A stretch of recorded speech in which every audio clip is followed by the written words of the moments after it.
আমাৰ চাইল্ডহুড আমি এনজয় কৰিছিলোঁ আমাৰ কলেজৰ দিনবিলাক আমি এনজয় কৰিছিলোঁ বিৰাট এনজয় কৰিছোঁ সেই ছানফ্লাৱাৰত গৈ পেলাই ৰ'ল খাইছিলোঁ সেই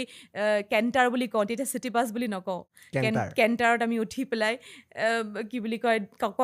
কণ্ডাক্টৰক তেল মাৰি পইচা নাই তেল মাৰি 7জনী যদি উঠোঁ তাৰে আমাৰ 4জনী ভাড়া দিওঁ দি পেলাই তেল মাৰি আমি হেৰিলৈ যায় বন্দনা চিনেমা হল যাওঁ অনুৰাধা চিনেমা হল যাওঁ তাত গৈ পেলাই আমি ব্লেকত টিকেট কাটোঁ দিল চাহতা হে চাবলৈ দিল চাহতা হে গৈ পেলাই আমি সন্মুখত বহি পেলাই আমি চিনেমা চাওঁ একদম এনেকৈ চিনেমাখন চাওঁ গৈ পেলাই গতিকে সেই দিনবোৰ আমাৰ সাংঘাতিক ধুনীয়া দিন আছিলে আজিৰ তাৰিখত যদি আপোনাৰ ল'ৰা বা ছোৱালী এতিয়া তোমালোকৰ সফিষ্টিকেটেড চিট একদম এনেকৈ ভৰি ৰিক্লাইনাৰ খানা 700 নাহিলে টকাৰ তোমাৰ দিগদাৰ। পপকৰ্ণ আহি গ'ল 700 টকাৰ তোমাৰ কোকোকোলা আহি গ'ল একদম তোমাৰ এতিয়া লাক্সাৰীত কিন্তু সেই মজাটো নাই ন তোমাৰ মানে সেই যিটো তোমাৰ আপচাৰাতে আমি গৈছিলোঁ 20 মানে টিকেট তোমাৰ ব্লেকত তোমাৰ আমি 40 টকাত কাটিছিলোঁ 40 টকাত মানে ব্লেকত কটাটো ডাঙৰ কথা তাৰমানে